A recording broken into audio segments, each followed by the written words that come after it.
नमस्कार दोस्तों, एक बार फिर स्वागत है आप सभी का आपका अपने YouTube चैनल भारतीय स्टडी क्लासेस पर। आप YouTube चैनल का नाम चेंज कर दिया गया है। पहले स्टडी पॉइंट्स था, लेकिन काफ़ी ज़्यादा सर्च बार में नहीं आ रहा था, इसलिए क्लासेस कर दिया गया है। अब से आपको रेगुलर वीडियो मिलेगी और काफ़ी टाइम हो चुका है, कोई भी वीडियो आपको समय पर नहीं मिली है, इसके लिए हमें माफ़ कर दीजिए। अब आज की इस वीडियो हम बात करने वाले हैं ऑपरेटिंग सिस्टम सब्जेक्ट के बारे में। Polytechnic fourth semester computer science and information technology के लिए है। यहाँ पर हम बात करने वाले हैं पिछले 10 सालों के मोस्ट इम्पोर्टेंट क्वेश्चन के बारे में, यानी कि जो कौन से क्वेश्चन हैं जो आपके 10 साल से हमेशा रिपीट होते आए हैं। तो आप ध्यान से इन क्वेश्चन को पढ़ना और नोट डाउन करते जाना। PDF फाइल के लिए आपको हमारे टेलीग्राम चैनल को विज़िट करना होगा, वहाँ से आप इस PDF फाइल को डाउनलोड कर सकते हैं। तो पहला क्वेश्चन है आपका, ऑपरेटिंग सिस्टम क्या है समझाइए। और इसके साथ अथवा में यह क्वेश्चन भी पूछ लेगा कि ऑपरेटिंग सिस्टम से क्या आशय है, इसके विभिन्न घटक बताइए। कुछ इस तरह से आपके क्वेश्चन यहाँ पर रिपीट होते हैं। सेकंड क्वेश्चन है आपका, ऑपरेटिंग सिस्टम के मुख्य उद्देश्य क्या हैं, इसके बारे में बताइए।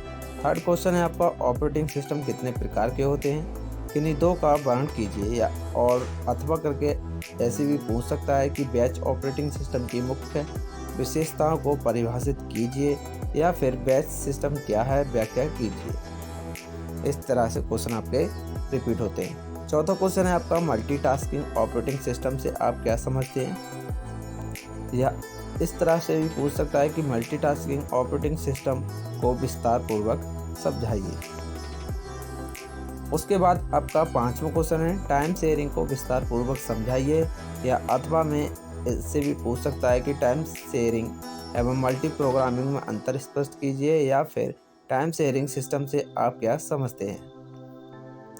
6 नंबर है, रियल टाइम ऑपरेटिंग सिस्टम से आप क्या समझते हैं। 7 नंबर है, सेकेंडरी स्टोरेज मैनेजमेंट से आप क्या समझते हैं। उसके बाद 8वां क्वेश्चन है आपका, जावा वर्चुअल मशीन पर संक्षिप्त टिप्पणी लिखिए। जावा वर्चुअल मशीन यानी कि JVM पर संक्षिप्त टिप्पणी लिखिए। उसके बाद क्वेश्चन नंबर 9 है आपका, परिचालन तंत्र की विभिन्न सेवाओं की विस्तृत में व्याख्या कीजिए। यानी कि जो ऑपरेटिंग सिस्टम में जिन सेवाओं का उपयोग किया जाता है, उन सेवाओं के बारे में आपको इस क्वेश्चन में विस्तार पूर्वक बताना है। उसके बाद क्वेश्चन नंबर 10 है आपका, प्रोसेस कंसेप्ट पर एक संक्षिप्त टिप्पणी लिखिए। उसके बाद क्वेश्चन नंबर 11 है आपका, लॉन्ग टर्म, मिडल टर्म व शॉर्ट टर्म शेड्यूलर में अंतर बताइए। या फिर लॉन्ग टर्म, मिडल टर्म व शॉर्ट टर्म शेड्यूलर को परिभाषित कीजिए। क्वेश्चन नंबर 12 है आपका,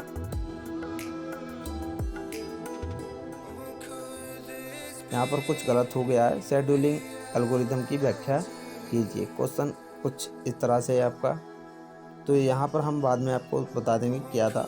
इसके बाद क्वेश्चन नंबर 13 है आपका, डिस्ट्रीब्यूटर सिस्टम से आप क्या समझते हैं। या डिस्ट्रीब्यूट सिस्टम से आप क्या समझते हैं। उसके बाद क्वेश्चन नंबर 14 है आपका, डेडलॉक क्या है, डेडलॉक होने की आवश्यक शर्तें क्या हैं, उनके बारे में विस्तार पूर्वक बताइए। उसके बाद क्वेश्चन नंबर 15 है आपका, SSTF disk scheduling and deadlock avoidance पर संक्षिप्त टिप्पणी लिखिए। अवॉइडेंस का मतलब होता है मना करना, अवॉइड करना किसी को।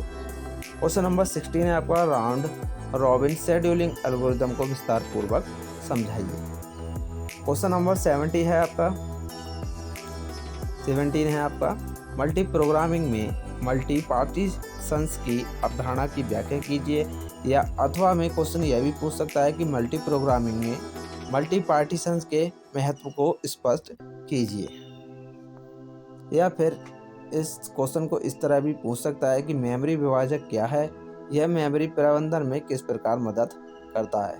क्वेश्चन नंबर 18 है आपका, स्टैटिक पार्टीशनिंग तथा डायनेमिक पार्टीशनिंग पर विस्तृत टिप्पणी लिखिए। या फिर स्टैटिक पार्टीशनिंग तथा डायनेमिक पार्टीशन में अंतर बताइए। वेरिएबल पार्टीशन मल्टी प्रोग्रामिंग में मेमोरी को आवंटित करने की प्रक्रिया को समझाइए। या फिर मल्टीपल विभाजन स्मृति आवंटन योजना का वर्णन कीजिए। इस तीनों क्वेश्चन का जो क्वेश्चन है वो यही है 18वां। इस तरह से आपसे ये क्वेश्चन घुमा फिरा कर पूछ सकते हैं। क्वेश्चन नंबर 19 है आपका, पेजिंग से आप क्या समझते हैं? उचित उदाहरण देते हुए मेमोरी एलोकेशन की पेजिंग स्कीम की व्याख्या कीजिए।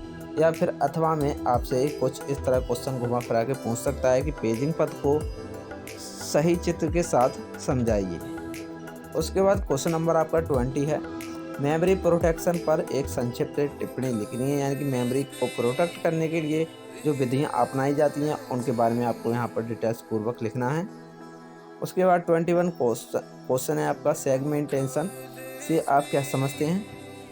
क्वेश्चन नंबर 22 है आपका, पेजिंग और सेगमेंटेशन के मध्य अंतर आपको स्पष्ट करना है। या अथवा में या क्वेश्चन घुमा फिरा कर भी पूछ सकता है कि सेगमेंटेशन को विस्तार पूर्वक समझाइए, इसकी पेजिंग से तुलना कीजिए। बात तीनों क्वेश्चन का आंसर एक ही होगा। उसके बाद क्वेश्चन नंबर 23 है, निम्नलिखित पर संक्षिप्त टिप्पणी लिखिए। तो यहाँ पर पहला क्वेश्चन पूछ सकता है कि वर्चुअल मेमोरी की संक्षिप्त टिप्पणी लिखिए, या पेज रिप्लेसमेंट या डिमांड पेजिंग हो सकता है, या कुछ इस तरह से भी क्वेश्चन पूछ सकता है कि लाइनक्स में मेमोरी प्रबंधन को समझाइए, या फिर पेज प्रतिस्थापन का वर्णन कीजिए। उसके बाद क्वेश्चन नंबर 24 है, मल्टी प्रोग्रामिंग से आप क्या समझते हैं? उसके बाद क्वेश्चन नंबर आपका 25 है, डिमांड पेजिंग पर संक्षिप्त टिप्पणी लिखिए। उसके बाद 26 क्वेश्चन नंबर है आपका, इनपुट आउटपुट डिवाइस मैनेजमेंट से आपका क्या आशय है या आप क्या समझते हैं? उसके बाद क्वेश्चन नंबर 27 है आपका, इनपुट और आउटपुट डिवाइसेस को समझाइए। क्वेश्चन नंबर 28 है आपका, स्टोरेज डिवाइसेस से आप क्या समझते हैं? कुछ स्टोरेज डिवाइसों का उल्लेख कीजिए। उसके बाद क्वेश्चन नंबर आपका 29 है, बफरिंग से आप क्या समझते हैं? ये कितने प्रकार के होते हैं, वर्णन कीजिए। क्वेश्चन नंबर 13 है आपका 30 है, स्पूलिंग को उदाहरण सहित समझाइए। उसके बाद क्वेश्चन नंबर आपका 31 है, फाइल से आप क्या समझते हैं, या फाइल क्या होती है, या हिंदी में जिसे बोलते हैं संचिका, संचिका क्या होती है। ये तीनों क्वेश्चन आपसे घुमा फिरा कर पूछ सकता है। उसके बाद क्वेश्चन नंबर 32 है आपका, फाइल कंसेप्ट से आपका क्या आशय है या आप क्या समझते हैं?